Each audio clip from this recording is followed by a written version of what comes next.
Podcast livre Butterfly d'Eva B. Présentation du roman. Le titre en VO du roman est Butterfly. Il a été publié en France en 2020 aux éditions So-Romance. Il fait 251 pages. Je lui ai mis la note de 10/10 et le conseille aux lecteurs aimant la romance. 4e de couverture. Charlie est une femme brillante qui a tout pour elle. Tout, sauf ses souvenirs. À ses 15 ans, un terrible accident en mer lui a pris ses parents et tous ses souvenirs, la laissant amnésique. Accompagnée par Stan, son meilleur ami de toujours, elle retourne à Saint-Amour, lieu du drame, mais aussi le lieu de toute son enfance. En quête de son passé, elle fait la rencontre d'hommes magnifiques et dignes d'Apollon, notamment de Sébastien, qui la trouble intensément.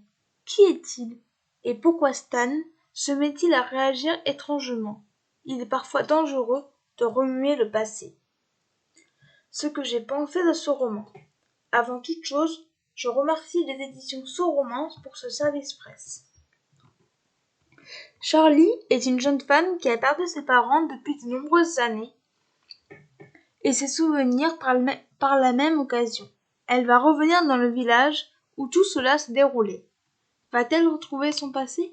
Les personnages sont attachants. Charlie est une jeune femme qui travaille dans la décoration. Elle est meurtrie par le drame qu'elle a vécu. Elle souhaite retrouver ses souvenirs. Elle aime la mer. William et Juliette sont deux habitants du village et ils sont adorables.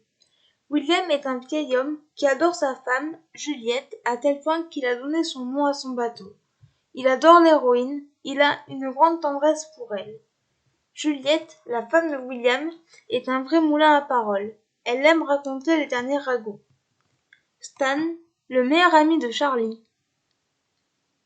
Il l'adore et aime se poser tout un tas de questions. Il est homosexuel. Petit à petit, son comportement va changer. On comprend à la fin du récit quelles en sont les raisons.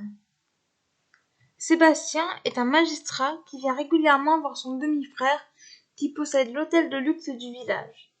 Dès le début de l'histoire, on sent une attirance entre nos deux héros. Il est très charmeur.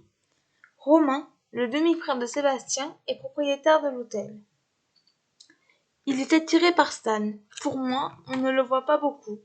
Les personnages secondaires apportent quelque chose à l'intrigue, notamment de la légèreté. L'intrigue, justement, est très bien. Même si elle semble simple au départ, on se rend compte que cela n'est pas vraiment le cas.